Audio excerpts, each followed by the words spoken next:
시청자 여러분 안녕하십니까. 점심시간 종합뉴스 뉴스에일 라이브 오늘 준비한 소식으로 힘차게 시작합니다. 7명이 숨지고 12명이 다친 부천시 숙박업소 화재 사고의 원인을 파악하기 위해 관계기관이 합동감식을 시작했습니다. 경찰과 소방당국은 810호 객실에서 화재가 시작된 것으로 추정하고 정확한 발화 지점과 피해 확산 경위 등을 조사하고 있습니다. 이번 부천 호텔 화재로 숨진 사망자 7명 가운데 2명은 소방당국이 설치한 에어매트에 뛰어내렸다가 숨졌고 나머지 사망자들은 8층과 9층 객실 내부와 계단, 복도 등에서 발견됐습니다.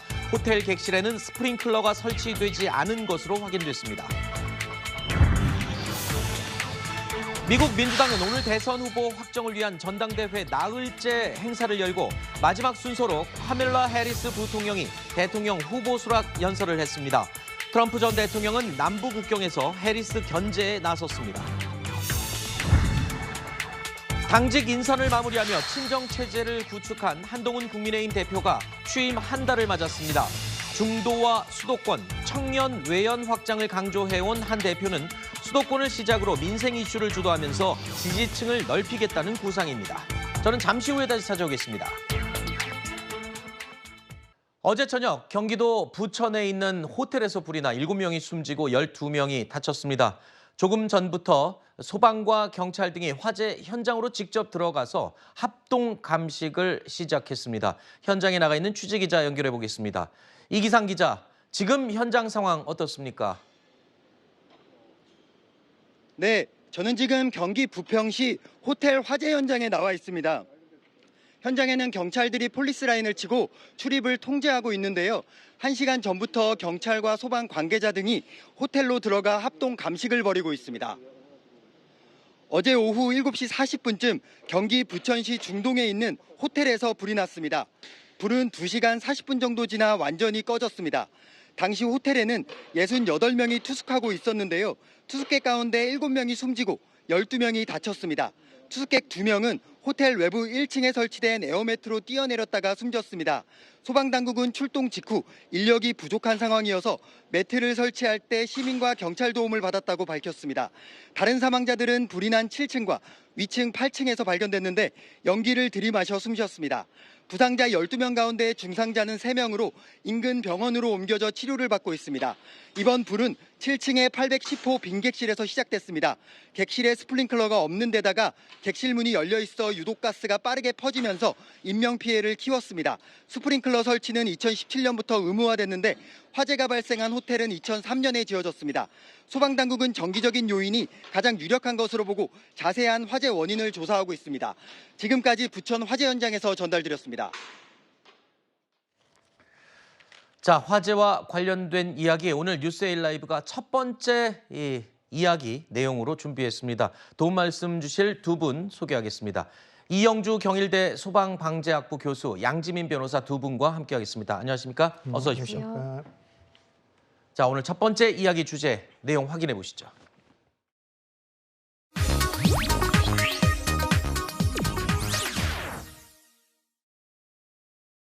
앞서 저희 기자가 전해드린 것처럼 경기도 부천에 있는 호텔에서 정말 안타까운 화재가 발생했습니다. 호텔에서 불이 났는데 7명이나 숨지고 12명이 다친 상황인데요. 좀 이상한 점들이 여럿 있습니다. 일단 처음에 화재 신고가 접수된 것은 저녁 7시 39분이었습니다. 그리고 소방대원들이 4분 만에 현장에 도착을 했는데요. 이때는 아주 늦은 밤도 아니었고 그리고 또 불도 호텔 전체로 번진 상황은 아니었습니다. 그럼에도 불구하고 7명의 사망자와 12명의 부상자를 냈다라는 것은 굉장히 규모가 커진 게 아닌가 여러 가지 의문점들이 남는 화재입니다. 특히 그 부분입니다. 저기 4분 만에라고 써 있는데요. 신고 4분 만에 현장에 출동을 했는데도 이 사상자가 많았던 이유. 일단 출동 당시의 목소리를 들어보겠습니다. 저 한 곳에서 연기가 계속 많이 나왔어요. 저 중심으로 연기가 계속 검은 연기가 계속 먼저 연기가 번졌고 나중에 불로 번진 거예요. 불꽃은 나중에 심하게 올라왔어요. 연기가 한참 올라오고 나서 비명 소리를 들은 다음에 연기 냄새가 올라오기 시작했고 네. 화재인 것 같다 해가지고 바로 옆에 비상계단이거든요. 그래서 비상계단을 통해서 내려왔어요. 비상구 문을 여니까 8층에서 올랐던 연기가 이제 9층은 다 들어왔죠. 비상구 문을 열었는데 완전 시커먼 연기가 완전 물밑듯이 올라와서 아까 6층 커플한테 들었는데 비상구로 내려왔다 그러더라고요. 근데 6층에는 연기가 안 갔으니까 아무렇지 않게 내려왔다고 하더라고요. 신고 4분 만에 출동했고 건물 전체가 불에 휩싸인 것도 아닌데 사상자가 많았던 이유. 목격자들 이야기를 들어보니까 공통점이 지금 연기를 언급하고 있습니다. 네. 관련이 있습니까? 예, 실제로 뭐 화염이 많이 전파된 이런 상황들은 아닌 것으로 보여요. 지금 발화가 시작된 8층 부분은 상당히 뭐 연소가 어느 정도 됐습니다만 그 이외의 다른 층은 불길이 많이 번진 상황들은 아니기 때문에 화염에 의한 피해보다는 좀 그 내부에 연기가 굉장히 많이 충만이 되면서 이러한 연기로 인해서 피해를 입으신 그런 과정입니다. 다만 문제는 또 연기가 아까 그 투숙객들 진술에 의하면은 9층에서 계단문을 열었는데 이미 연기가 차 올라왔다라고 하는 건 8층의 계단실 문이 이미 열려 있어서 네. 그쪽으로 연기가 상층부로 연소 확대되는 이런 과정들 또 그리고 8층 복도 자체도 이미 연기에 굉장히 많이 휩싸인 상황이라 네. 아마도 투숙하시는 분들이 대피하시려고 생각했을 때 이미 문을 열었을 때는 연기에 의해서 대피가 어허. 불가능한 상황이었을 것이다 이렇게 보겠죠. 불이 크지 않더라도 유독가스로 인한 피해자가 더 많이 발생했을 가능성이 높아 보이는 그런 상황으로 제가 이해를 하면 될 것 네. 같습니다. 자, 이렇게 안타까운 사건에는 항상 여러 가지 요인들이 공공연스럽게도 동시에 겹치게 되죠. 하지만 이번 참사 역시 인재가 아니냐라는 의문이 들게 하는 그런 부분들의 증언들이 나오고 있습니다. 객실에는 스프링클러 설비는 설치가 되어 있지 않고 그 당시 2003년도에 그 건축 완공이 났는데 그때는 그 스프링클러 대상이 아니었습니다. 호텔 810호 객실 내에서 처음 발화된 것으로 확인이 되었고 화재 원인은 조사 중인데 아마도 전기적인 요인이 가장 유력할 것으로 보고 있고 발화실에 문을 열고 나왔고 그 연기가 급격하게 확산이 됐습니다. 그리고 모텔의 특징상 그 복도가 좁고 또 이 각 객실에 창문이 작은 거여서 배연이 안 되고 열축적이 많아서 투숙객들이 아마 대피하는 데 많은 어려움이 있었을 것입니다. 경찰과 소방당국은 일단 최초 발화 지점을 810호로 보고 있습니다. 물론 정밀 감식을 해봐야 알겠지만 말입니다. 왜냐하면 처음에 이곳에 방을 배정받은 투숙객이 짐을 풀다가 뭔가 타는 냄새가 난다는 이야기를 하면서 방을 바꿔달라고 민원을 넣었다고 하거든요. 호텔 측이 바로 이때 좀 더 꼼꼼히 확인했더라면 좀 더 빠른 조치가 가능하지 않았을까 아쉬움이 되는 대목이기도 하고요. 또 한 가지 이 소방당국의 발표를 들어보면 스프링클러가 미설치돼 있었다. 이게 앞부분에 우리가 들어봤던 연기로 인한 피해하고도 연관성이 있을 것 같습니다. 좀 미리 스프링클러가 작동을 했더라면 또는 있었더라면 이런 피해가 조금 더 줄어들지 않았을까 싶은 생각도 들거든요. 예, 일반적인 화재에서 스프링클러가 작동을 했을 때 화재 진압이 초기에 이제 진압이 되면서 사실 화재가 더 커지는 상황들을 막기 때문에 스프링클러만 제대로 작동했다 한다면 사실은 화재 피해라든지 인명 피해는 굉장히 줄여드는 것으로 그렇게 알려지고 있습니다.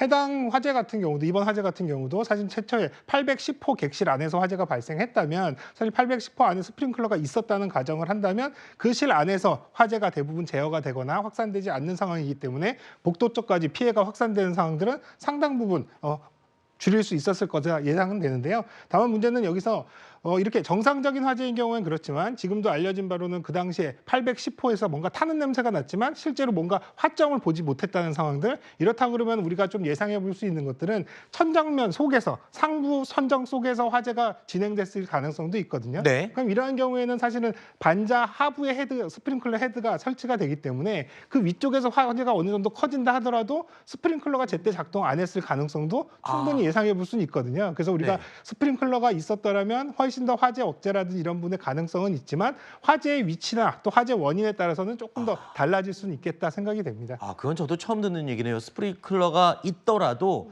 스프링클러가 설치된 그 위쪽 천정 안쪽에서 불이 나는 거는 또 스프링클러가 무용지물이 될 수도 있는 상황이다. 그렇게 말씀을 하셨는데 전 아까 소방당국이 발표할 때 이 부분도 굉장히 의아했습니다. 2003년에 준공된 건물이기 때문에 스프링클러 의무 설치 대상이 아니다.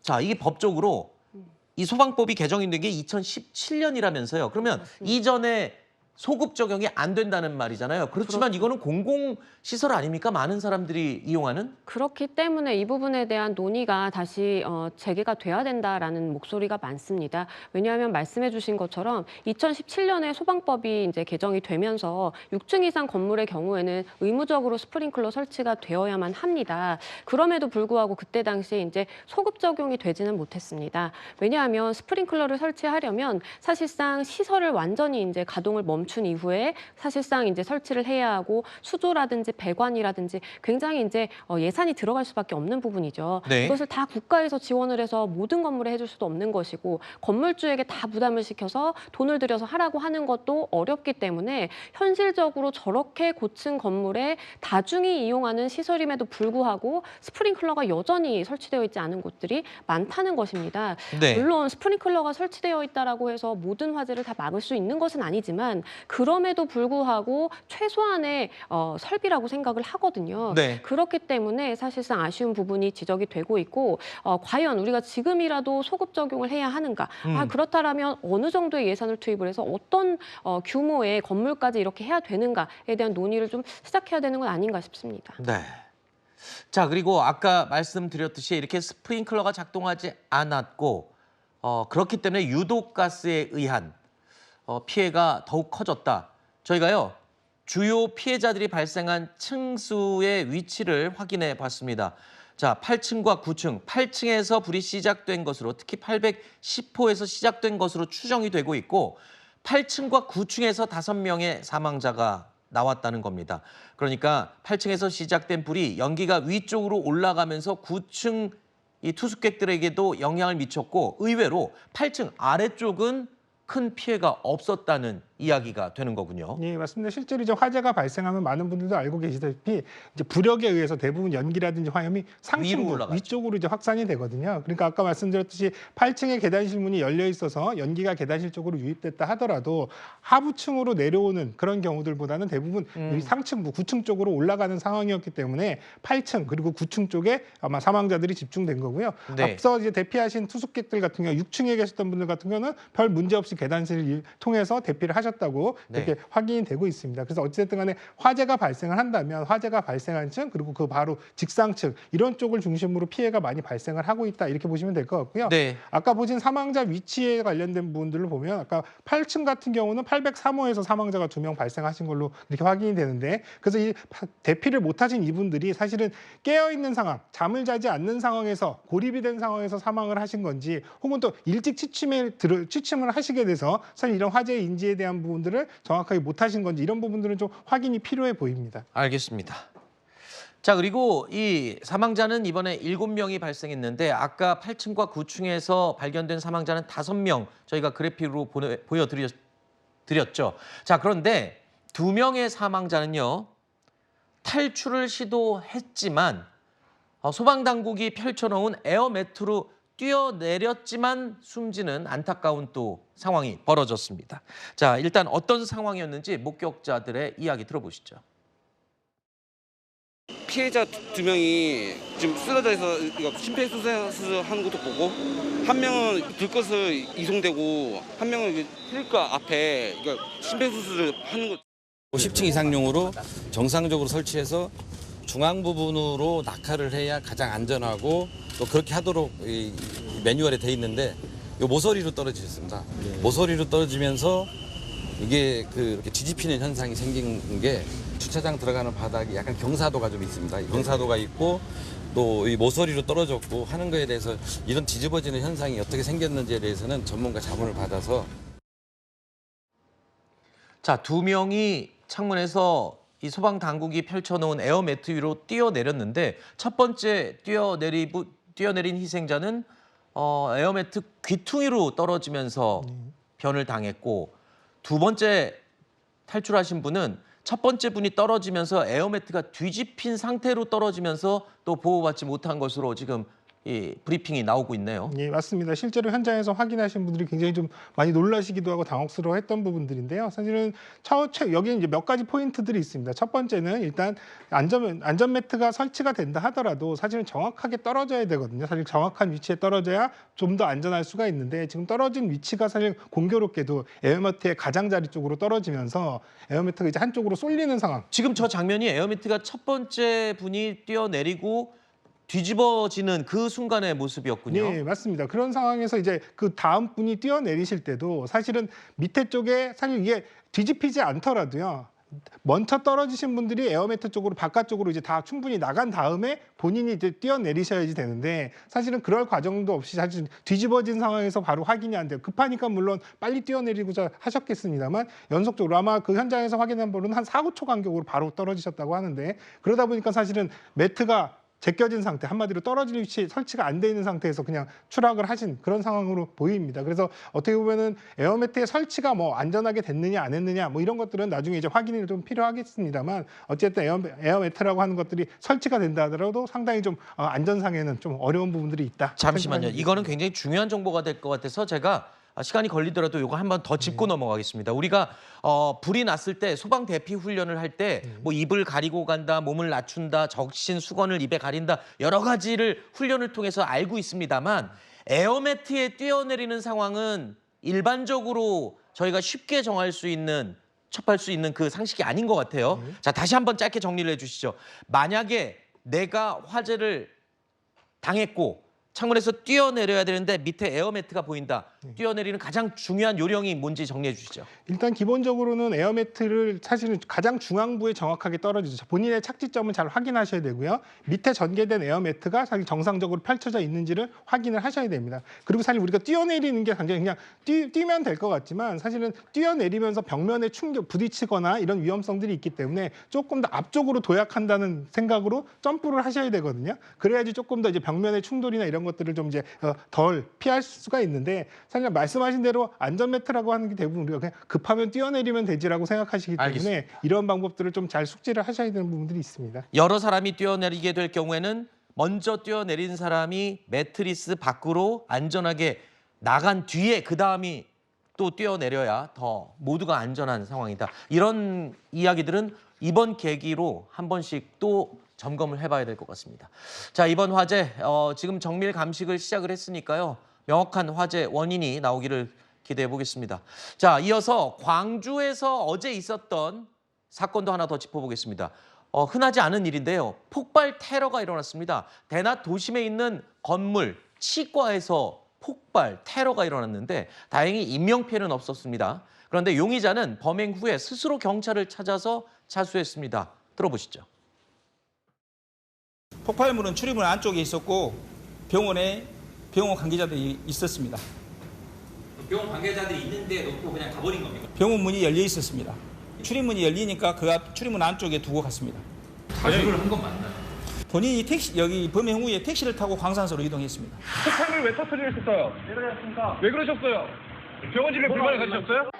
왜 그러셨어요? 자, 경찰서를 본인이 스스로 찾아가서 자수를 했다는 이 피의자, 알고 보니까 해당 치과에서 치료를 받았던 환자였다고요? 그렇습니다. 수개월 전에 해당 병원에서 이 보철 치료를 받은 것으로 알려지고 있습니다. 그런데 치료 후에도 계속해서 이가 흔들린다고 이 사람이 주장을 했던 거예요. 그래서 이제 병원 측에서 환불을 해드리거나 아니면 재시술 예약을 잡아드리겠다라고 해서 실제로 이 사제 폭발물을 설치하기 전날인 21일로 이 재수술을 이제 예약을 잡아놨던 것입니다. 그런데 갑자기 이 남성이 이 예약 날짜를 취소를 해버리고요. 네. 그리고는 그 다음날 저렇게 사제 폭발물을 가지고 와서 터뜨린 것인데요. 일단은 지금 경찰이 판단하기로는 재예약 날짜를 잡은 그 이전부터 준비를 했다라고 보고 있습니다. 왜냐하면 이 부탄가스를 구매한 시기가 그 이전으로 지금 판단이 되고 있거든요. 그렇기 때문에 철저하게 본인이 어떠한 치료받은 것에 대해서 만족하지 못하는 그러한 이제 감정을 가지고 사실상 치밀하게 계획을 한 범죄로 볼 수가 있겠고요. 일단 본인이 이렇게 어디서 배운 것은 아니고 상식선으로 내가 이렇게 조합을 해서 위해서 만들어봤다라고 이야기하는 것으로 전해집니다. 지금 증언을 들어보면요. 이 폭발이 일어났던 치과의 위에 층에서도 엄청난 충격과 폭음을 느꼈다고 하는데 사제 폭발을 갖고도 그렇게 위력 있는 폭발물을 이 제조해서 저렇게 테러를 할 수가 있는 건가요? 예, 맞습니다. 과거에는 사실은 우리가 폭발물을 만든다라고 하는 것들이 만들 수 있는 방법도 모르고 재료도 어떤 것들을 써야 될지 모르지만 최근 들어서는 인터넷이라고 하는 것들이 사실 어떻게 보면 이런 정보들이 사실 만들려고만 하면 얼마든지 만들 수 있고 지금 말씀하신 부탄가스라든지 뭐 휘발유라든지 이런 우리 생활 속에서 사용할 수 있는 가연성 물질들을 가지고도 얼마든지 만들 수 있기 때문에 그 양에 따라서는 뭐 건물 하나 혹은 또 건물 주변에 있는 다른 건물들까지도 피해가 미칠 수 있는 위력이 발생할 수 있다라는 부분들. 그래서 혹시라도 저런 폭발물이 있을 수 있으니까요. 의심적인 물체라든지 혹은 또 있어서는 안 되는데 뭔가 수상한 물체들, 가방 같은 것들이 주변에 있다면 이런 것들 조금 정확하게 눈여겨보시고 신고하는 것들, 이런 것들 좀 필요해 보입니다. 알겠습니다. 자, 화재와 폭발 사고 이야기 나눠봤고요. 교수님과는 인사드리도록 하겠습니다. 오늘 나와주셔서 고맙습니다. 네, 감사합니다. 저희가 준비한 다음 주제로 이어가겠습니다. 내용 확인해 보시죠.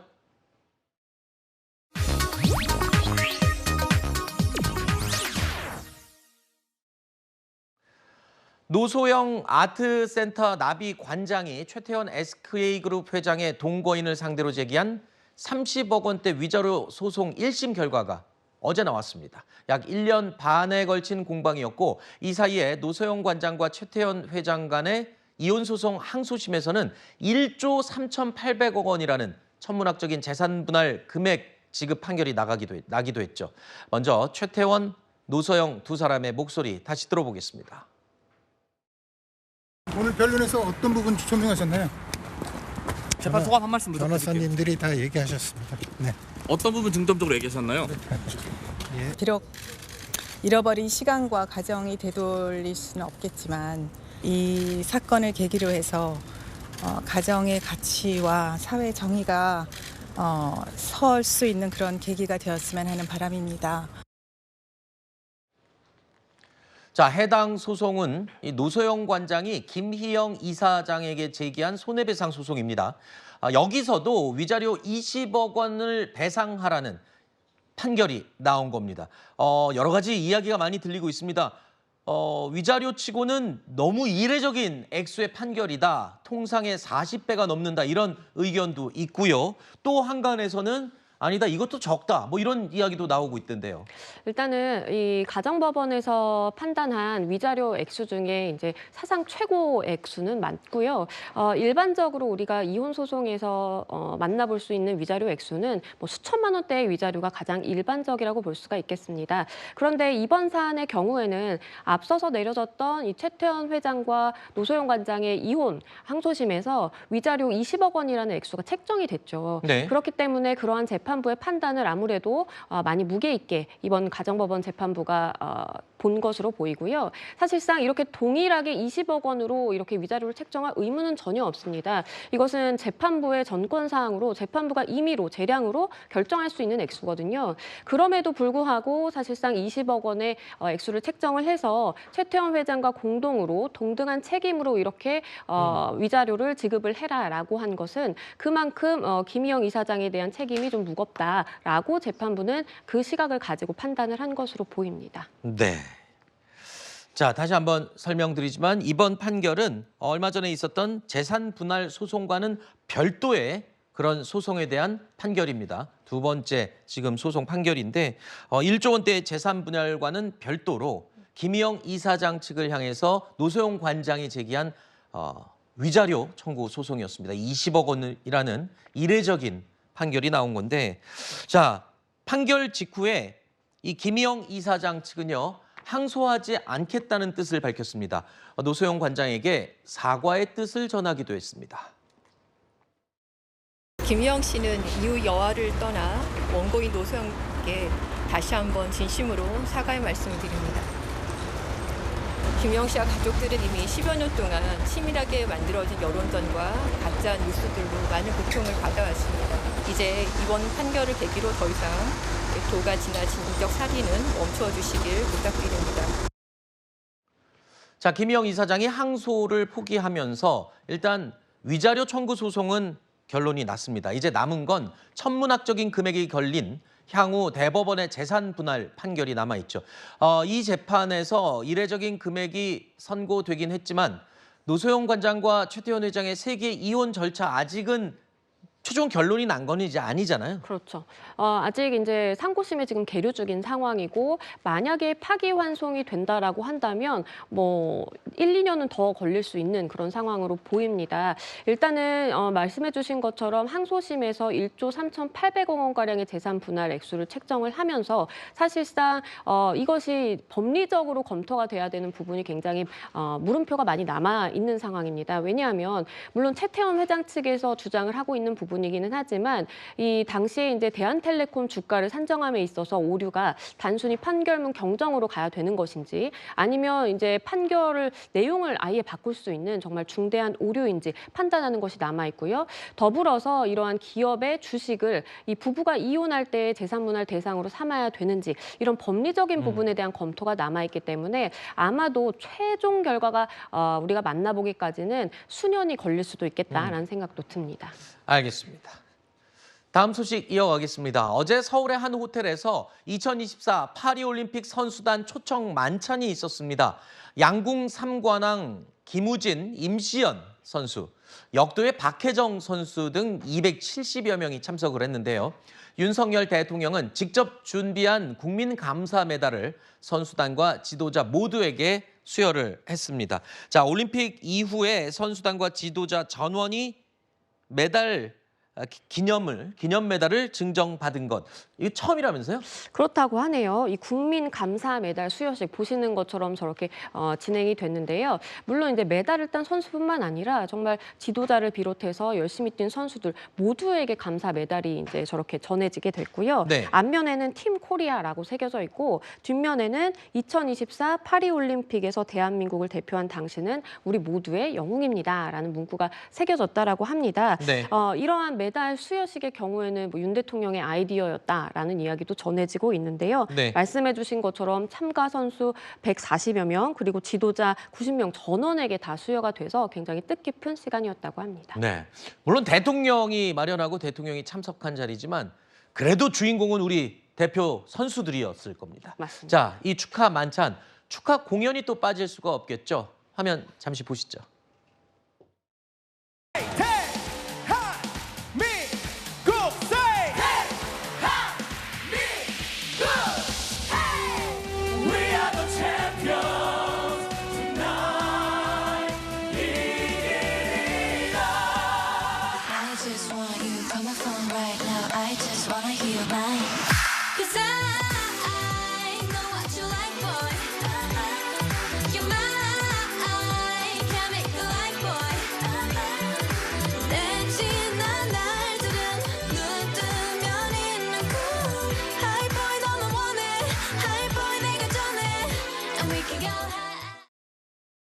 자, 어제 이 행사장에는요, 배드민턴 여자 단식 금메달을 거머쥔 배드민턴 협회를 향해서 또 작심 발언을 하기도 했던 선수죠. 안세영 선수도 참석을 했습니다.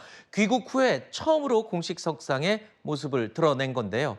윤석열 대통령이 이 안 선수의 이름을 거듭 호명하기도 했습니다. 또 우리 안세영 선수 정말 멋진 경기, 매 세트마다 정말 감동적인 이런 경기를 보여주셨고 또 아마 짐작컨대 무릎 부상을 비롯해서 많은 이런 부상을 이겨냈기 때문에 가능하지 않았을까 이렇게 생각합니다. 낡은 관행들은 과감하게 혁신해서 청년 세대의 가치관과 문화와 의식에 맞는 또 자유롭고 공정한 이런 훈련 환경을 만들어내야 됩니다.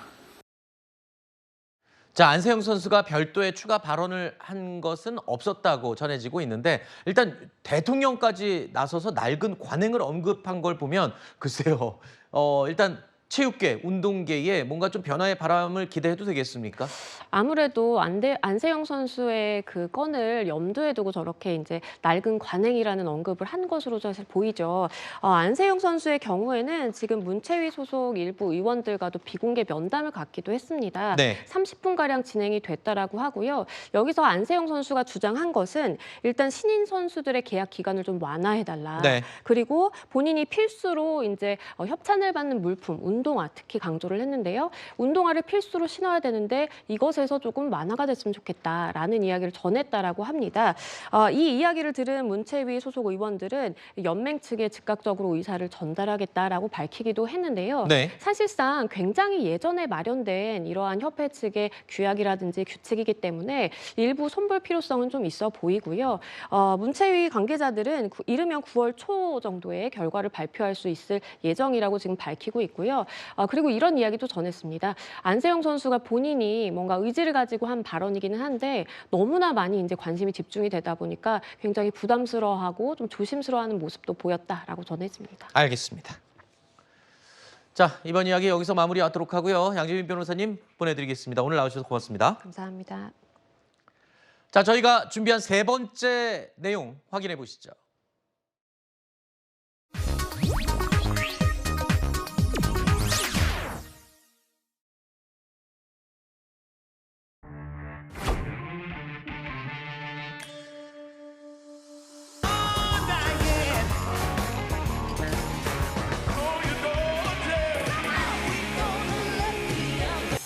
We must choose courage over complacency. It is time to get up and go vote. Eugene, are you ready? We need Kamala Harris.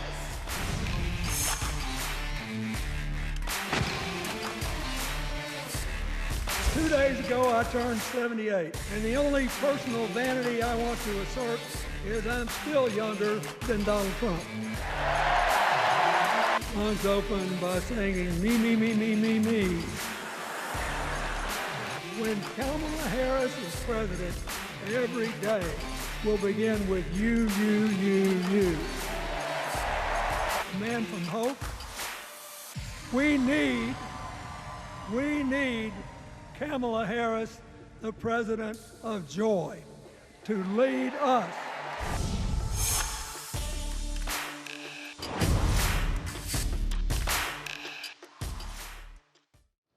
이번 이야기부터 또 네 분이 도움 말씀 주시겠습니다. 송영훈 국민의힘 대변인, 성치훈 민주당 정책위 부의장, 강전의 국민의힘 법률자문위원, 그리고 김수민 정치평론가, 이렇게 네 분입니다. 안녕하십니까? 어서 오십시오.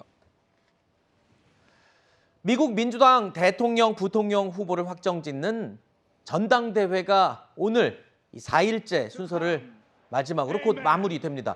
전당대회 마지막 순서로 어쩌면 클라이막스죠. 해리스 대통령 후보직 수락 연설 조금 전에 막 끝이 났습니다. 자, 해리스는요, 수락 연설을 통해서 통합과 상식의 대통령이 되겠다라고 포부를 밝혔고요. 냉소와 분열을 넘을 수 있는 소중한 기회이다라고 강조를 한 것으로 알려지고 있습니다. 북한 얘기도 있지 않았는데요. 김정은 같은 독재자와는 어울리지 않을 것이다라고 언급을 했습니다. 또한 트럼프 백악관 이 가면은 파괴적인 결과를 가져올 것이다. 트럼프가 이중적인 모습을 보인다. 뭐 이런 이야기들을 했습니다. 또 미국 대통령으로서 우크라이나, 나토와 함께 할 것도 선언을 했습니다. 자, 미국 민주당의 대통령 후보로서 수락 연설, 마지막 연설자로 나서서 이 전당대회에 대미를 장식을 했습니다. 이어지는 또 연설자도 있기는 합니다만 해리스 대통령의 수락 연설이 아마 가장 관심을 끌었던 부분이었던 것 같습니다. 바이든이 사퇴한 지 32일 만에 대선 후보를 수락하게 됐고 최근에는 돌풍을 일으키면서 지금 미국 대통령 선거를 이끌고 있는 해리스 대통령 후보 수락 연설 조금 전에 끝났다는 이야기 제가 전해드렸습니다. 자, 전당대회 어제가 셋째 날이었는데요. 어제는요, 부통령 후보죠. 팀 월스가 후보 수락 연설을 했습니다. 미식 축구 코치였던 과거 경험을 살려서 대선 레이스를 스포츠 경기에 비유하기도 했는데요. 부통령 후보인 팀 월즈의 어제 수락 연설도 굉장히 인상적이었습니다. 짧게 들어보시죠. It's the honor of my life to accept your nomination for Vice President of the United States. It's the fourth quarter. We're down a field goal, but we're on offense and we've got the ball. Our job for everyone watching is to get in the trenches and do the blocking and tackling. 1 inch at a time, 1 yard at a time, 1 phone call at a time, 1 door knock at a time, 1 $5 donation at a time. When we fight, thank you. 자, 조금 전에 보신 어제 팀 월즈 연설에서 가장 눈길을 끌었던 것은요. 아버지의 연설을 들으면서 저 사람이 우리 아빠다라고 외치던 아들의 모습이었던 것 같습니다. 가슴을 뭉클하게 했던 장면이었다. 전 세계가 굉장히 감동했다라고 이야기하고 있더군요. 사실 러닝메이트로 지명되기 전까지 팀 월즈는 무명 정치인에 가까운 인물이었다면서요. 맞습니다. 그렇기 때문에 지금 저도 저렇게 정장을 딱 갖춰 입고 연설하는 모습 보니까 매우 새롭습니다. 왜냐면은 평소에 정말 털털한 모습, 정말 옆집 아저씨 같은 모습으로 알려져 있고 그렇게 잘 알려져 있지 않은 사람이었기 때문에 네. 이번 전당대회를 통해서 매우 크게 알려진 것이고요. 그리고 전 아들이 저렇게 우리 아빠야라고 자랑스럽게 얘기하는 게 저는 미국에서의 이 부통령의 지위가 이번 전당대회를 통해서 민주당의 전당대회를 통해서 한 단계 상승했다. 이렇게 자리매김할 수 있다고 보는 것이 원래 미국의 부통령 자리는 처음에는 매우 할 일 없는 자리 이렇게 치부됐었어요. 아, 그래요? 네, 세계 최초 왜냐하면 대통령제 최초 국가가 미국이기 때문에 세계 최초의 부통령이라고 불리는 그 존 애덤스는 인간이 만들어낸 가장 하찮은 자리가 부통령 자리다. 이렇게까지 얘기했었거든요. 근데 부통령이 겸직하고 있는 게 미국의 상원의장입니다. 상원의장으로서 의결권은 없는데 50대 50 상원이 100명이거든요. 딱 동수가 됐을 때 의결권을 행사할 수 있는데 그 의결권을 가장 많이 행사한 사람이 바로 카멜라 해리스 부통령입니다. 카멜라 해리스가 부통령 재임 시절 상원의장을 겸직하면서 무려 33번이나 그런 의결권을 행사한 적이 있거든요. 그러면서 뭔가 이 부통령의 지위가 뭔가 미국 그 정치권 안에서 뭔가 지위가 상승하는 것이 느껴졌었는데 이번에 팀 월즈의 이번 수락 연설과 팀 월즈에 대한 관심 그리고 사람들의 이런 환호 이런 걸 보면서 미국 내에서 부통령이 갖는 지위가 이렇게 많이 높아졌구나라는 걸 네. 체감할 수 있었습니다. 알겠습니다. 팀 월즈의 아들 학습 장애와 주의력 결핍 장애가 있음에도 불구하고 아버지를 응원하기 위해서 나왔고 굉장히 감격하는 모습으로 아빠를 응원하는 모습도 굉장히 멋진 상황으로 지금 회자가 되고 있습니다. 어제 전당대회에 또 깜짝 연사로 등장한 인물이 있죠. 어떤 인물인지 영상으로 확인해 보시죠.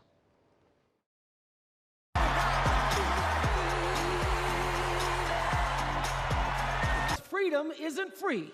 America is an ongoing project. I have always, since I was eligible to vote, I've always voted my values. And that is what is needed in this election now more than ever. Soon and very soon, we're going to be teaching our daughters and sons, immigrants, how this child grew up to become the 47th President of the United States.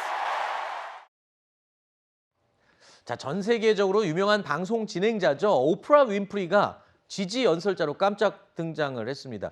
사실 깜짝 등장은 아니고 어제도 저희가 예고를 하기도 했었는데 진짜 나올지 기대가 되기도 했었죠. 오프라 윈프리의 이번 연설, 이 첩보작전을 방불케 할 정도로 보안 속에서 이루어졌다고 하는데 그건 이유가 또 뭡니까? 일단 오프라 윈프리가 워낙 유명한 분이니까 그렇죠. 그랬을 것으로 보입니다. 오프라 윈프리는 그동안에도 민주당을 계속 지지했었던 것으로 알려져 있는데요. 네. 2008년에는 오바마 그리고 2020년에는 바이든을 지지하기도 했습니다.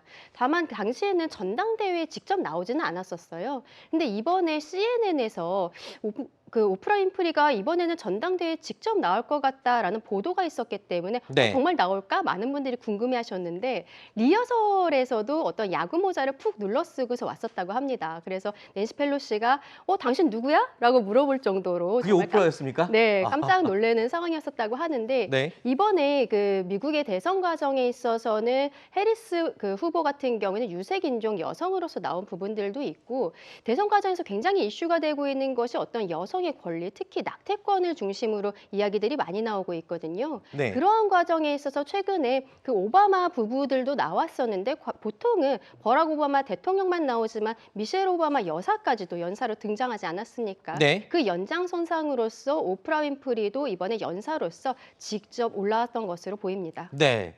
그리고요, 이번에 해리스 연설에 앞서서 연설문 요약본이 미리 배포가 됐습니다. 우리 국제부 기자도 이걸 미리 그 내용을 받아보고 저희하고 같이 공유를 하기도 했었는데 당내 경선 과정을 거치지 않고 대선 후보가 된 상황이어서 뭔가 좀 부족한 부분이나 모르는 부분이 많았는데 이런 거를 메꾸는 게 아마 관건이었던 것 같아요. 네, 해리스 현 부통령 그리고 미국 민주당 대선 후보 같은 경우는 물론 이제 정통성은 있습니다. 경선은 거치지는 않았지만 부통령으로서 계속 재직을 해왔기 때문에 바이든 대통령의 공백을 메우는 그 주자로서는 뭐 정통성의 시비는 없는 것입니다만, 근데 몇 가지 좀 단점으로 지목된 것들이 이제 언변이라든지 이런 네. 부분들, 그래서 최근에도 좀 언론과 인터뷰 이런 것들이 좀 많이 활성화되지는 않은 그런 상황이었거든요. 예, 그런 상태에서 이제 그동안 좀 갈고 닦았던 메시지 이런 것들을 이번 전당대회를 통해서 내비쳐야 될 필요가 있었던 것이고 그렇기 때문에 더욱더 연설문에 각고의 준비를 드릴 수밖에 없었을 것이다라고 네. 관측이 됐었습니다. 그리고 여러 가지 준비를 해왔던 것 중에 하나가 이제 오바마 전 대통령의 연설문을 담당을 했었던 애덤 프랭클이라고 하는 인사가 해리스 대통령 후보의 이 전당대회 연설을 또 같이 준비를 해왔거든요. 이런 것들을 통해서 이제 점차 이제 사실 그동안 좀 바이든 대통령이라든지 쪽에 그늘에 좀 묻혀온 감이 있었는데 이제는 넘버원 민주당의 제1 인자로서 계속해서 활약을 해나가는 그 첫 발을 이번 연설을 통해서 뗐다고 볼 수 있겠습니다. 그렇군요. 자, 이제 오늘 대선 후보직 수락 연설을 마쳤습니다. 그렇기 때문에 이제부터 미국 대선은 본격적으로 76일간의 레이스에 돌입하게 됩니다. 트럼프 대통령 후보는 오늘 연설을 생중계하면서 실시간으로 논평을 내겠다라고 밝혔는데요. 한동안 잠잠하다가 다시 이제 뭔가 의욕이 넘쳐나는 모습도 보이는 것 같습니다. 트럼프 후보. 그렇습니다. 그런데 트럼프 전 대통령이 저렇게 해리스 후보의 연설을 실시간으로 중계하면서 거기에 대해서 바로바로 논평을 하겠다고 하면요.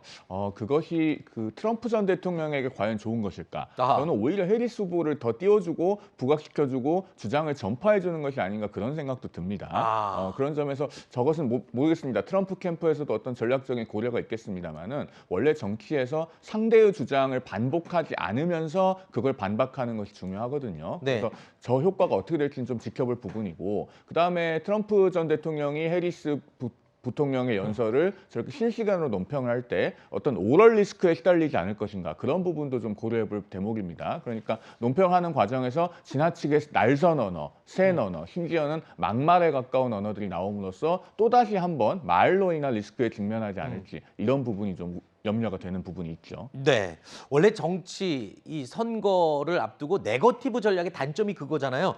상대를 비난하려다 보면은 내 얘기는 빠뜨리고 계속 상대 얘기만 하게 되는 단점을 범하게 되는데, 오류를 범하게 되는데 트럼프의 그 부분을 지금 짚어주신 것 같습니다. 자, 피격 사건 이후에 약 한 달 만에 외부 연설에 나선 트럼프 후보, 방탄 유리로 둘러싸인 모습으로 등장을 했습니다. 야외 유세에 나섰던 트럼프 후보. 자, 피격 사건 이후에 꽤 시간이 지났지만 긴장을 늦추기에는 뭔가 본인도 트라우마가 있겠죠.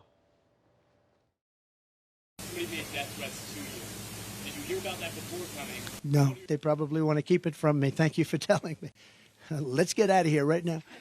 But no, and I have great respect for Secret Service, the job they do, including a month and a half ago when they were jumping on top of me with bullets flying right at them. 자, 안 그래도 트럼프 후보는 지금 트라우마가 있을 텐데 최근에 또 트럼프 후보를 총으로 피격하겠다, 쏘겠다, 이런 지금 신고가 접수돼 갖고 이 사람 지금 쫓고 있다면서요? 그렇습니다. 그리고 뭐 지금 뭐 영상에서 보시는 것처럼 저렇게 한번 피격을 당했었기 때문에 주위에 이 방탄할 수 있는 장치들을 마련해 놓고 연설을 하는 걸로 보여지는데요. 근데 그렇다고 해서 뭐 유세가 위축된다거나 뭐 줄어들거나 그럴 걸로 보이지는 않습니다. 왜냐하면 미국의 모든 대통령들 그리고 모든 유력 대선 후보들은 다 살해 위협을 늘 받아왔었고요. 아하. 그렇기 때문에 미국의 경호 수준이 세계 최고라는 평가를 받고 있는 이유는 그렇게 모든 대통령들이 실제로 살해를 당하기도 하고 암살을 아하. 당하기도 하고 항상 암살 위협에 노출되어 있었기 때문에 경호 수준이 높아진 것이기 때문에 아마 그 경호의 수준을 좀 더 강화할 뿐이지 위축된다거나 뭐 유세를 적게 한다거나 그러진 않을 걸로 보여집니다. 알겠습니다. 자, 미국 대선 얘기 저희가 짚어봤고요. 저희가 준비한 다음 주제로 이어가겠습니다. 내용 확인해 보시죠.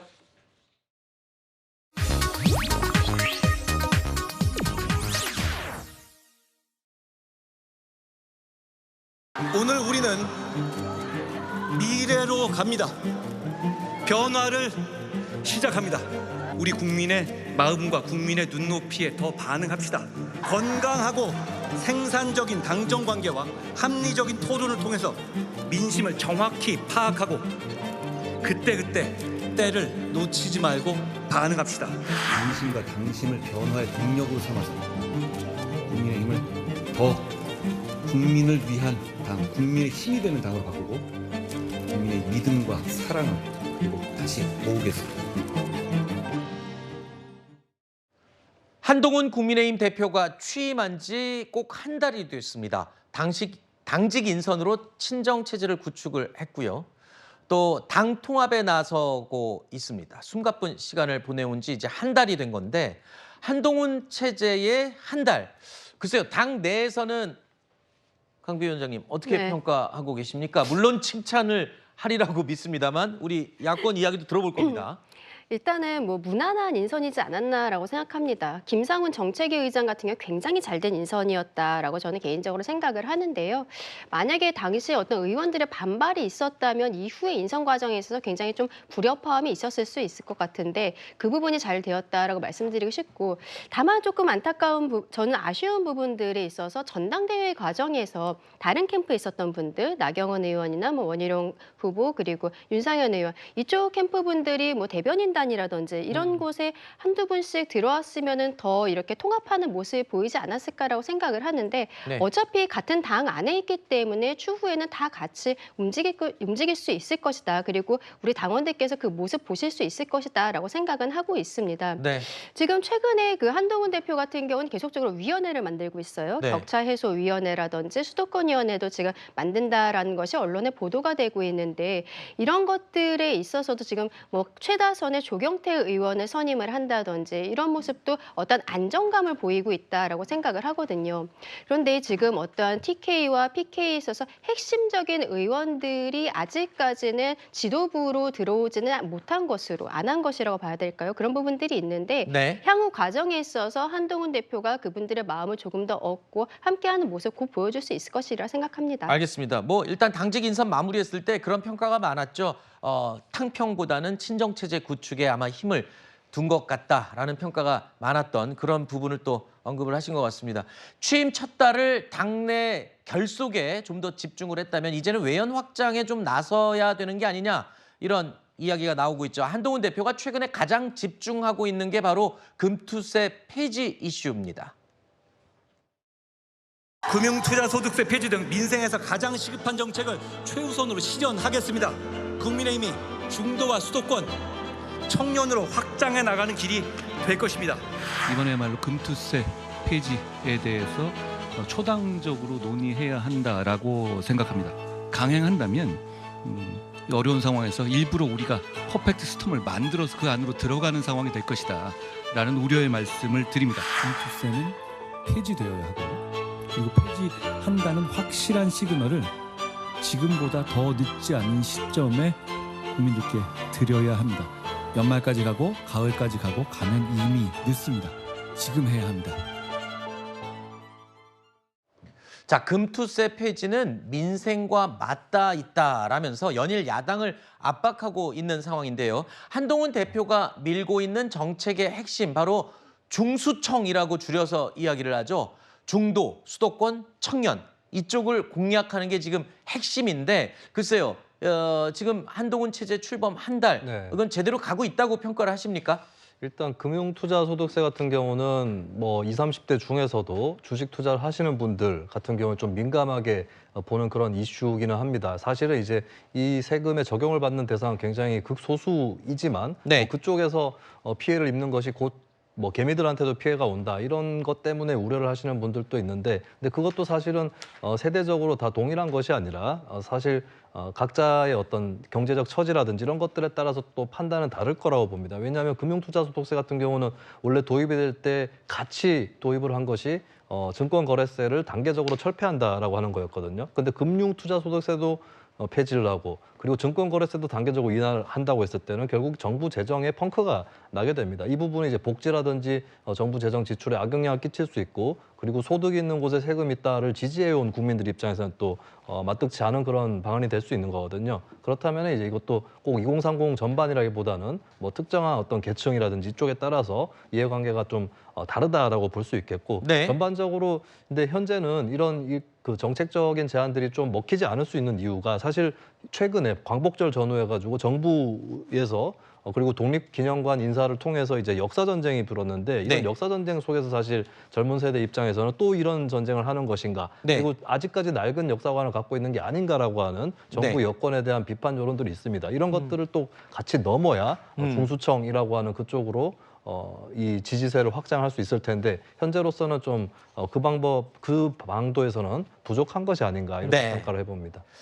한동훈 대표에게 여전히 남아있는 과제를 꼽자면 갈등의 불씨가 남아있는 당정 관계의 안정화 이게 아마 가장 시급한 과제일 듯 싶습니다. 민주당에서는 여전히 수직적인 당정 관계 아니냐 이렇게 공격을 하고 있죠. 결국 권한이 있냐 없냐 문제인 거 아닌가 싶어요. 자율적 권한이 있다면 우리가 이렇게 대폭 양보 또는 양보하겠다는 상황에서 가능한 결말이 날 걸로도 기대합니다만 권한이 없다면 불가능하겠죠. 무력한 대표라는 것을 감추기 위해서 대국민 보여주기식 쇼에만 집중하는 것이 아닌지 의구심이 듭니다. 당 안에서의 정부 여당 내에서의 헤게모니, 그 용산과의 어떤 관계 그런 측면에서 자기 주도성을 못 갖고 있는 것 같아요. 그러면서 용산의 눈치를 보는 것 같습니다. 이재명 대표의 코로나 확진으로 인해서 여야 대표 회담 25일로 예정이 돼 있었지만 이제 연기가 됐죠. 하지만 그럼에도 불구하고 실무 협상은 계속 이어가고 있다라고 알려지고 있습니다. 하지만 형식과 의제를 조율하는 게 그렇게 쉽지는 않아 보입니다. 이런 와중에 또 야권에서는 저렇게 용산 눈치 보기 하고 있는 거냐 뭐 이런 식의 공격을 하고 있어요. 일단은 뭔가 좀 조율을 통해서 여야 대표 회담은 꼭 이루어졌으면 하는 게 외부에서도 바라는 점이거든요.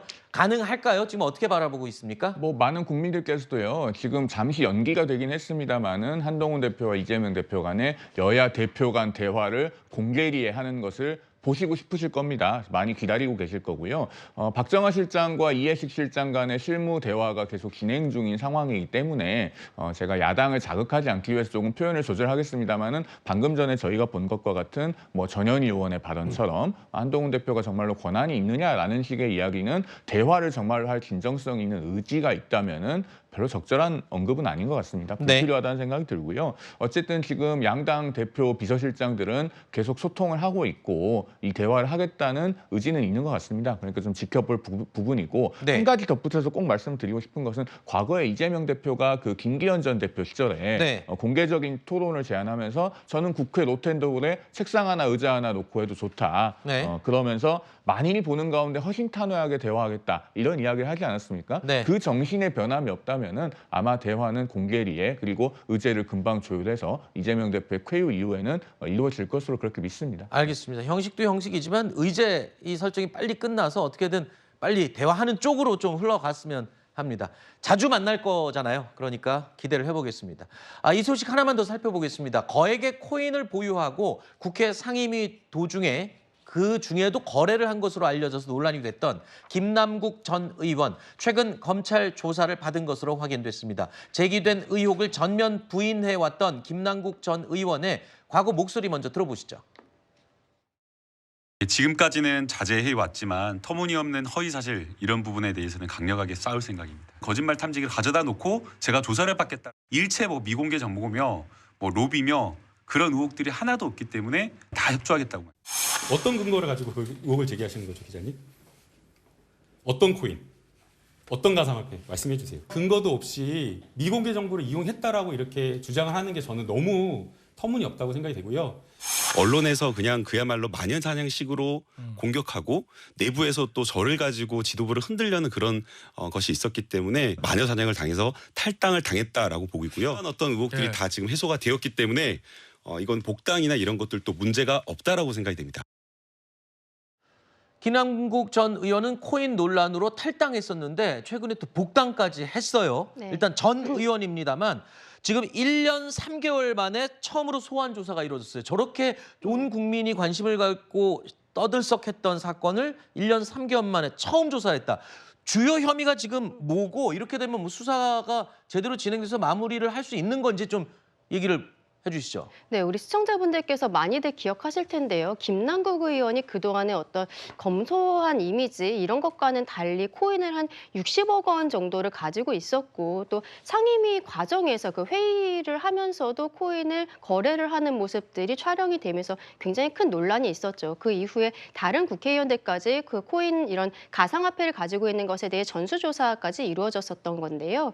이게 조사가 한 1년 3개월 정도가 걸려서 지난 20일 김남국 전 의원은 첫 번째 소환 조사가 되었던 것으로 알려지고 있습니다. 왜 이렇게 오래 걸렸냐라는 질문에 있어서 지금 수사기관에서는 코인의 거래 내역이라든지 이런 것들이 워낙 많았기 때문에 이것을 그동안에 조사를 하는 과정이 좀 오래 걸렸고 김남국 의원은 마지막에 이제 소환 조사를 했던 것으로 보입니다. 그렇기 때문에 아마 조만간에 결론은 날 것으로 보이는데요. 상임위 과정에서 거래를 했던 이런 것들도 문제가 되지만 가장 중요하게 문제가 됐던 부분은 이런 게임 업계로부터 남들이 알지 못하는 미공개 정보를 미리 취득을 하고 그것을 이용해서 저가에 매수하고 고가에 파는 이러한 상황들이 있었던 것이 아니냐가 굉장히 주요 혐의였는데 이제 곧 수사 결과가 나올 것으로 보이니 지켜봐야 될 것 같습니다. 알겠습니다. 검찰이 자료가 많아서 1년 넘게 수사를 하느라고 오래 걸렸다니까 곧 결론을 내겠죠. 지켜보겠습니다. 자, 네 분과 인사드리도록 하겠습니다. 오늘 나와주셔서 고맙습니다. 다음 소식입니다. 감기나 장염 같은 비교적 가벼운 증상으로 병원 응급실에 가면요. 다른 질병일 때보다 진료비를 더 내야 한다고 하죠. 정부가 그런데 이 진료비를 더 올리기로 했습니다. 응급실에 비응급 환자가 몰리는 걸 막겠다는 게 취지입니다. 홍란 기자의 보도입니다. 수도권의 한 대학병원에서 최근 감기 치료를 받은 한 40대 환자의 영수증입니다. 19만 9천 원을 지불했습니다. 중증으로 진행된 환자였다면 약 8만 원 정도면 충분했지만 경증으로 분류돼 응급의료 관리료 등을 더 내야 했기 때문입니다. 다만 응급실 진료비는 중증 환자와 큰 차이 없이 내왔는데 정부가 경증, 비응급 환자의 경우 본인 부담금을 늘리기로 했습니다. 외래 진료 본인 부담금을 현행 50 내지 60%에서 더욱 인상하는 방안을 추진하겠습니다. 응급 환자 분류에 따르면 심장마비 같이 목숨이 위독해 즉각 처치가 필요한 1순위부터 제일 증상이 가벼운 5순위까지 5단계로 나뉩니다. 그중 장염 같은 4순위와 단순 감기 같은 5순위에 해당되면 응급실 진료비를 더 내게 하겠다는 겁니다. 응급실 이용자 중 약 42%가 경증 비응급 환자로 응급실 과밀을 막겠다는 취지입니다. 현장에선 당장 응급실 위기를 막기엔 효과가 적을 것이라고 지적합니다. 돈을 많이 내는 사람들은 편하게 언제든 이용을 할 수 있는 것이냐라는 형평성에 대한 부분이, 두 번째로는 본인이 경증인지 중증인지 애매한 상태의 환자들에 대한 대책이 결정이 쉽지 않다라는. 정부는 또 응급의료 인력 이탈을 막기 위해 인건비 등 지원을 강화할 계획입니다. 채널A 뉴스 홍란입니다.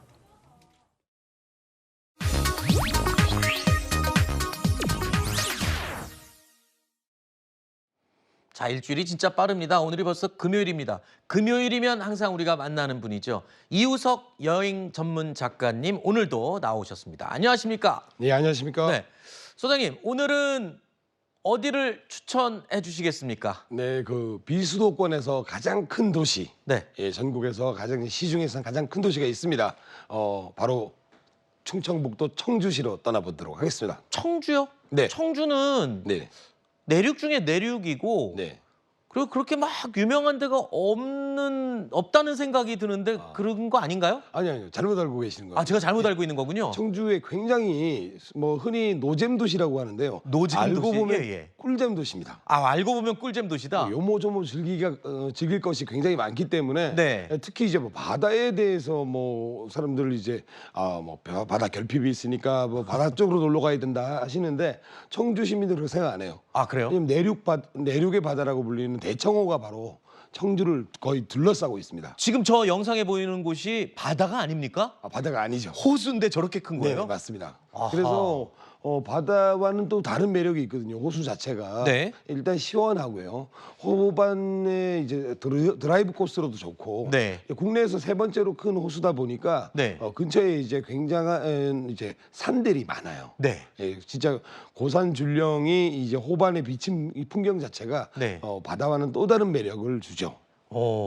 이 대청호 주변에도 또 가볼 만한 곳이 많다고 이거 지금 네네. 준비를 해주셨어요? 네. 청남대. 네네. 청남대가 바로 저기 있군요. 네, 청남대가 바로 이제 예전에 청원에 있었는데 청주시와 통합되면서 네. 청주시의 보물이자 이제 대한민국의 보물이죠. 남쪽에 있는 청와대라고 불려서 청남대라는 이름이 붙여졌는데요. 대통령의 별장으로 쓰였고요. 네. 대통령위에서 역대 대통령분들이 여기서 휴식을 취하면서 네. 여러 가지 이제 국정에 대한 이제 구상도 하시고 쉬어가는 정말 대통령의 별장이니까 얼마나 좋겠습니까? 지금 일반 시민들에게 공개된 지가 이제 노무현 대통령 때부터 민간에 개방이 됐는데요. 네. 지금 인기를 더해가고 있습니다. 얼마 네. 전에 또 영화 촬영까지 해가지고 그것 때문에 사람들이 많이 몰리고 있고요. 아니 그런데 청주에 가면 네. 청남대, 대청호뿐만 아니라 힐링 스팟이 또 있다는데 그건 있죠. 또 어디입니까? 정말 역사 문화를 이제 즐길 수 있는 그런 곳인데요. 대청호반에 위치한 문화재단지라고 있습니다. 네. 예전에 이제 수몰된 면에 있는 이제 양반 고택 그다음에 뭐 대장간 이런 것들을 그대로 고스란히 옮겨 놓은 곳인데 이 자체가 굉장히 체험 코스로도 좋고요. 네. 여러 가지 즐길 거리가 많습니다. 그렇군요. 청주가 이렇게 갈 데가 많은 곳인지 지금 네네. 새삼 놀라운데 또 여러분 런던의 데이트 모던, 파리의 오르쉐 미술관이 있다면 청주에는 또 이곳이 있다라는데 그게 어디입니까? 청주 도심 한복판에 있는 이제 문화제조창이라고 있습니다. 이게 1946년도부터 그 전매청에서 여기서 연초 공장을 세웠던 곳인데 네. 그게 이제 2004년까지 이제 그 수명을 다하고 이제는 이제 담배 잎을 제조하는 곳이 아니라 이곳에서 문화를 즐길 수 있는 시민들의 휴식 공간 미술관으로 변신했군요. 네네. 청주가 원래 또 공예의 도시거든요. 네. 그래서 이 공예, 그다음에 미술, 그다음에 다양한 이제 체험거리들, 공연까지 이루어지는 복합 이제 도심 휴식처의 역할을 하고 있습니다. 진짜 런던의 테이트 모던 안 부러울 정도의 오밀조밀한 즐길거리가 굉장히 많고 특히 요즘처럼 비가 오락가락할 때 여기를 가시면 실내 일단 시원하고요. 그렇죠. 비도 피할 수 있고 네. 청주의 당일치기 여행 그다음에 1박 2일 여행 충분히 이제 엮어서 갈 수 있는 그런 곳이 이렇게 명소를 소개해 주시면 제가 마지막에 항상 묻는 게 이제 먹거리인데 네네. 제가 아까 작가님한테 살짝 귀뜸으로 듣고 깜짝 놀랐어요. 네. 사실은 삼겹살의 원조가 청주다. 맞습니다. 네. 진짜예요? 네. 삼겹살을 먹어온 것이 사실 얼마 안 되거든요. 네. 삼겹살을 이렇게 소금 뿌려서 구워 먹는 시작한 건 사실은 1970년대 유행을 서서히 하기 시작했는데 청주는 그 이전부터 먹어왔어요. 그래서 청주의 서문시장에 가면 삼겹살 거리가 있습니다.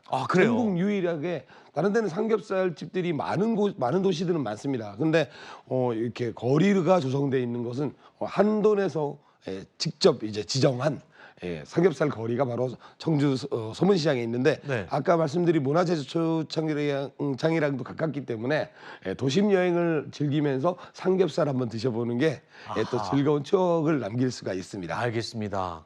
바다처럼 넓은 호수에 미술관에 그리고 또 삼겹살에 먹거리. 볼 것도 많은 곳이었군요. 알겠습니다. 이번 주말은 여러분 청주로 한번 떠나보시는 게 어떨까요? 이우숙 작가님 오늘 말씀 감사합니다. 다음에 또 부탁드리겠습니다. 네, 감사합니다. 고맙습니다. 저는 60초 후에 다시 돌아오겠습니다.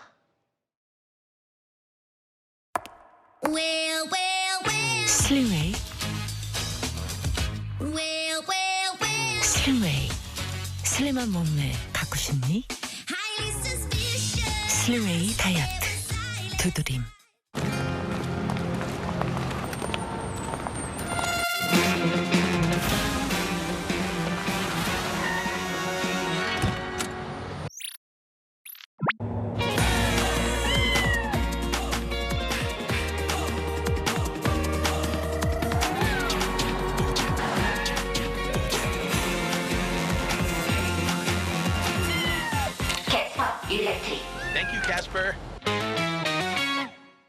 피크업 먹는 이 남자 잘해.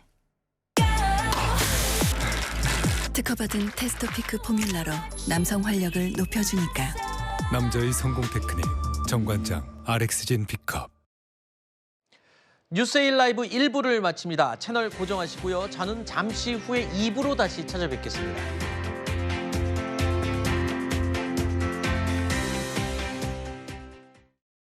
상담만 받아도 무료 증정? 양면으로 닫으면 빠른 조리.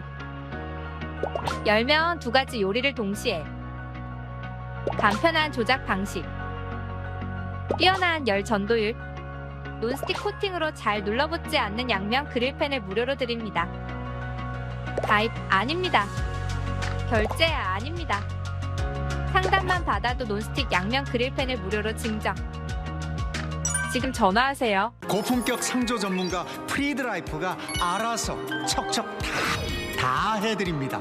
자산 총액 1위, 선수금 1위, 소비자 만족도 1위, 신한, 우리, 한화, 수협 등 은행이 지급 보증한 믿을 수 있는 1등 상조 프리드라이프, 건강검진 특별 우대 등 다양한 멤버십 혜택까지.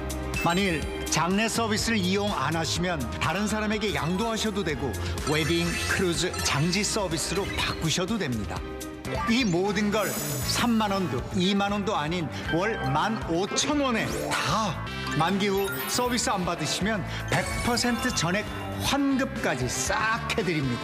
지금 바로 전화하세요. 상담만 받아도 무료 증정? 양면으로 닫으면 빠른 조리. 열면 2가지 요리를 동시에. 간편한 조작 방식. 뛰어난 열 전도율. 논스틱 코팅으로 잘 눌러붙지 않는 양면 그릴팬을 무료로 드립니다. 가입 아닙니다. 결제 아닙니다. 상담만 받아도 논스틱 양면 그릴팬을 무료로 증정. 지금 전화하세요. 지금 바로 전화하세요. 월 15,000원에 나중에 가입해도 이 가격일까요? 오르기 전에 지금 바로 전화하세요. 프리드라이프. The flower crown on your head, do you remember? Hey, should we go out for a drive? Con gli amori appena nati, con gli amori già finiti, con la gioia e col dolore della gente come me. Oh mondo, Thank you. soltanto adesso io ti guardo. The Priceless. The new K8. Kia. Movement that inspires. 콜미. 나? 10시. 바쁜데? 오케토케. 척척척. 무브양념. 청청청. 쑥고슬. 신호해. 뉴비레. 단칼쌈. 30가지나 들어간 하루 야채 주세요. 엄선한 30가지 야채를 한 병에. 하루 야채 30. 도일아, 뭐해? 푸른 꿈을 꾸지. 구도일, 뭐하니? 세상을 바꾸지. 바쁘다 바빠도 내일을 위해. 구도일 can do it. SOE. 갱년기 아직도 참고 버티고 계신가요?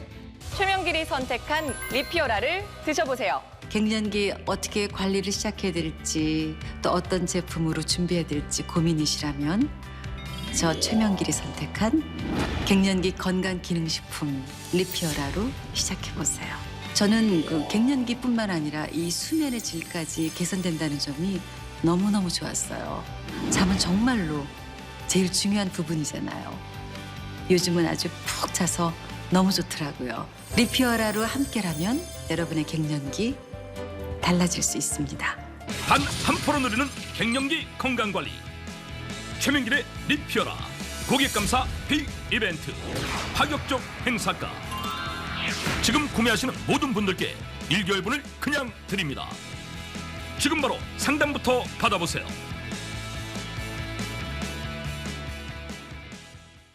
다 챙겨 먹기도 힘들다. 하루 한 포 간편한 메디콕. 요즘 이게 유행이래. 맞아, 나도 봤어. 나에게 콕 맞춘 메디콕. 어떤 걸 먹어야 할지 모르겠어. 맞춤형 건강기능식품 메디콕. 우리 모두 메디콕해. 이런 스티커가 없어도 전쟁, 재난 속에서 아이 먼저 구하는 사람들이 있습니다. 당신과 함께 한 아이라도 더. Save the Children. 하나만 선택하지 마세요.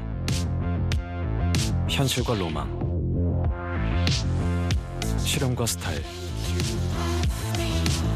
모던과 유니크 사이에서 SUV에 바라던 모든 것, 이것으로 충분하니까. 아름다운 실용주의 액티언.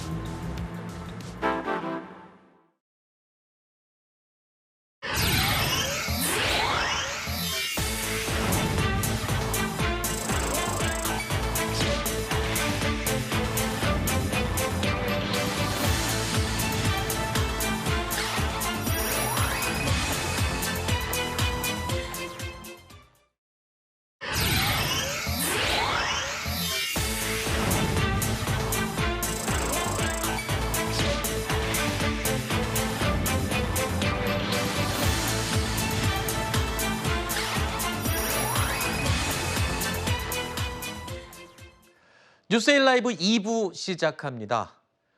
부산에서 처음으로 어린이 박람회가 열렸습니다. 어린이가 행복한 대한민국이라는 주제로 다양한 체험 기회와 풍성한 행사들이 열렸습니다.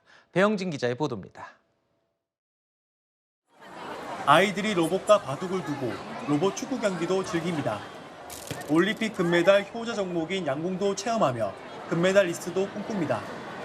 어린이가 행복한 대한민국, 아동이 살기 좋은 부산이란 주제로 올해 첫 어린이 박람회가 부산에서 열렸습니다. 40여 개 기업과 기관이 참여해 200개 부스가 운영됐습니다. 박람회는 과학, 스포츠 등 다양한 체험과 부산시의 아동 정책을 알 수 있는 자리도 마련됐습니다. 함께 같이 놀 수 있고 무료로 즐길 수 있는 활동이 재밌었던 것 같아요. 다음에 또 오고 싶어요. 체험하고 또 만들기도 하고 이렇게 해보니까 이 센터가 어떤 일을 하는 곳인지 또 아이들에게 어떤 도움이 될 수 있는지를 알 수 있게 돼서 좋은 것 같습니다. 어린이들을 위한 여러 목소리를 듣고 부산시의 정책에 반영해 아이들이 더 살기 좋은 부산시로 만들 계획입니다. 자연이 아름답고 또 아이 키우고 교육하기 좋은 도시 부산을 통해서 우리 아이들의 미래가 활짝 열리도록 할 것입니다. 부산시는 광역시 최초로 유니세프 아동 친화도시 인증을 획득하는 등 아동 정책 활성화에 더 속도를 낼 계획입니다. 채널A 뉴스 배영진입니다. 요즘 긴 폭염 때문에 지친 분들 많으시죠? 더위로 지친 몸과 마음을 잠시 쉴 수 있는 행사가 서울광장에서 열렸습니다. 채널A가 주최하고 30여 개 기관이 참여한 2024 웰니스 페어가 성황리에 마무리됐습니다. 김단비 기자가 현장을 다녀왔습니다. 서울광장에 100여 개의 부스가 들어섰습니다. 넓은 벽에 그림을 그리고 연주 음악을 들으며 바쁜 일상을 잠시 벗어납니다. 긴 더위로 지친 시민들이 서울광장에서 쉬어가는 시간입니다. 지난 13일과 14일 이틀간 채널A가 주최하고 문화체육관광부와 보건복지부 등 정부 부처와 유관기관협회가 참여한 2024 웰니스 페어가 서울광장에서 열렸습니다. 올해 전시 주제는 치유입니다. 관광과 의료관광, 산림치유, 해양치유, 치매 예방과 복지 정책 등 다양한 콘텐츠를 담은 100여 개의 부스가 관람객들을 맞이했습니다. 특히 눈으로 보는 전시가 아닌 직접 체험할 수 있는 프로그램이 인기를 끌었습니다. 전국 지방자치단체가 웰니스 산업의 미래를 그리고 대한민국 국민들의 더 건강한 삶을 위해서 여러 고민을 할 수 있는 시간을 가지게 됐다는 점 정말 뜻깊다고 생각합니다. 웰니스 산업은 너무나 중요한 산업입니다. 의료 관광과 연계가 됨으로써 우리나라가 관광 산업에 있어서 최강대국이 될 수 있는 그런 기반을 만들 수 있는 그런 산업이라고 생각을 합니다. 개막식에는 웰니스 관련 분야에 기여한 개인과 기관을 대상으로 시상식도 진행됐습니다. 채널A 뉴스 김담비입니다. 한국가스안전공사가 부탄 캔 폭발 사고 예방을 위한 실증 시험을 진행했습니다. 햇볕이 드는 상온 28도의 조건에서 SUV 차량 트렁크와 유사한 조건의 천막에 부탄 캔을 보관해 온도와 내부 압력을 측정했습니다. 이 실험 시작 10분 뒤에 부탄 캔 온도는 35도까지 상승했고 28분 후 40도에 도달했습니다. 부탄 캔을 숯불 등 화기 주변에 두면 3 내지 5분 안에 폭발 사고가 발생했습니다. 한국가스안전공사 측은 부탄캔을 사용할 때 화기 주변에서 부탄캔을 멀리 두고 사용 후에는 가스버너에서 부탄캔을 반드시 분리해 서늘한 곳에 보관해야 한다고 당부했습니다.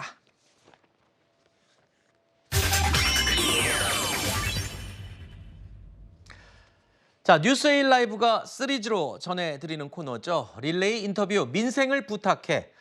시민과 함께하는 소통 공감 도시 그리고 즐겁고 살맛 나는 꿀잼 행복 도시 캐치플레이즈를 내건 도시입니다.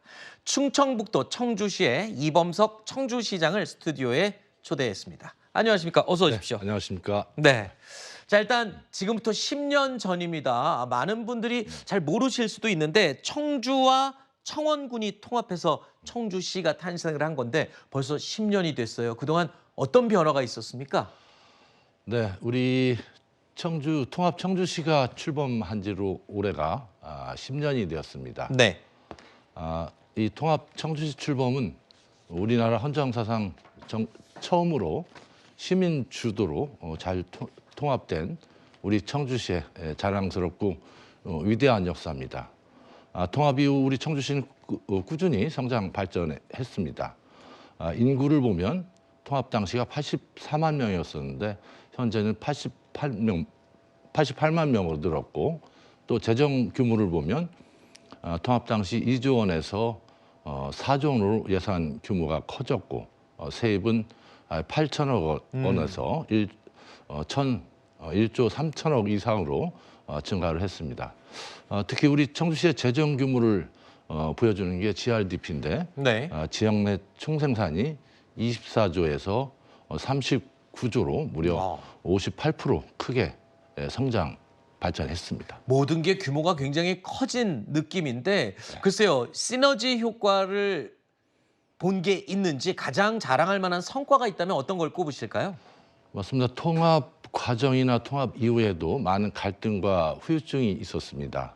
이제는 이런 갈등과 후유증을 극복하고 실제적인 통합을 이뤄서 이제 통합의 시너지 효과가 극대화돼서 나타나고 있습니다. 최근에 그래서 우리나라의 많은 대규모 국책 사업을 우리 청주시가 유치를 했는데 네. 우리 시민들의 염원이었던 충청권 광역철도 청주 도심 통과를 확정하고 충청 시택스 사업을 본격적으로 추진하고 있습니다. 그리고 우리나라 철도 기술 수준이 세계 5위 수준인데 세계 최강국으로 발전하기 위해서 국가 철도 클러스터를 추진하고 있는데 네. 우리 청주 오송에 유치를 했습니다.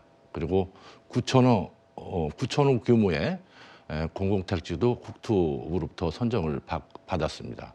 특히 우리 청주가 2차 전지 반도체 바이오 산업의 중심지인데 네. 최근에 정부로부터 오송 K바이오 조성 계획이 확정되고 네. 또 2차 전지 또 반도체 바이오 산업에 대한 각종 특화 단지를 지정됨으로 인해서 네. 우리나라의 첨단 전략 산업의 중심지에서 네.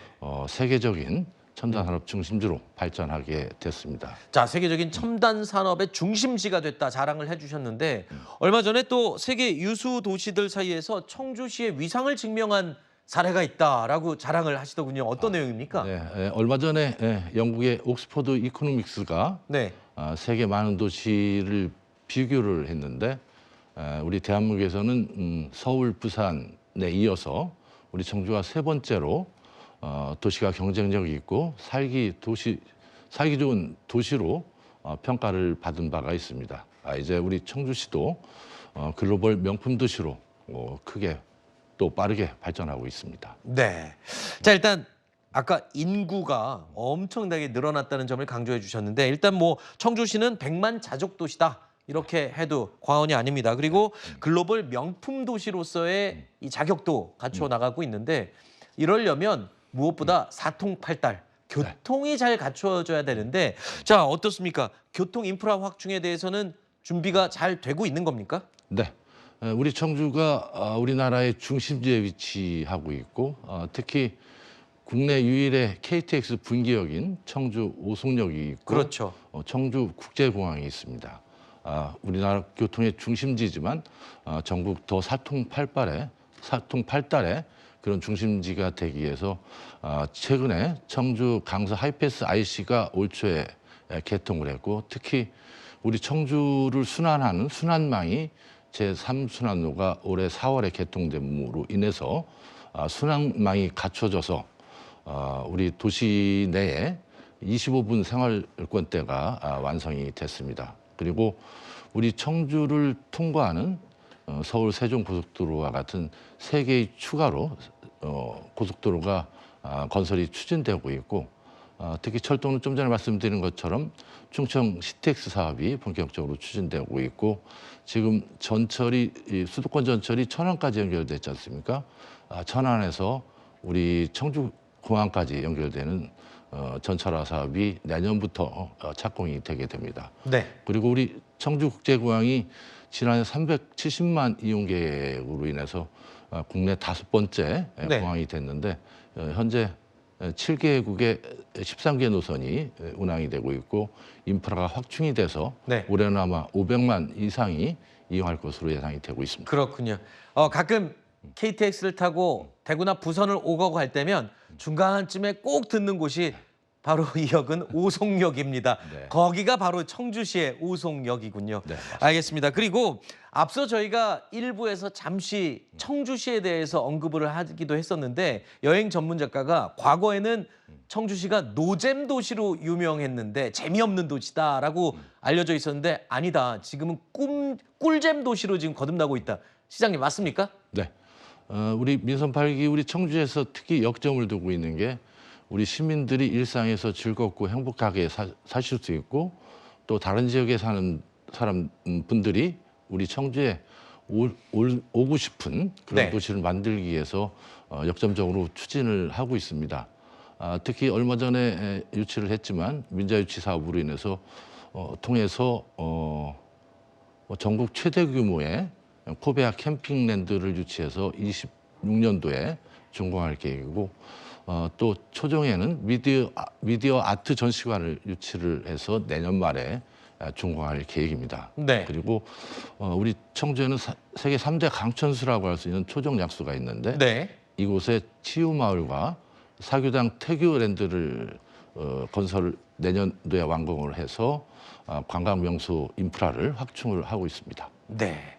알겠습니다. 지금까지 이범석 청주시장님과 함께 이야기를 나눠봤습니다.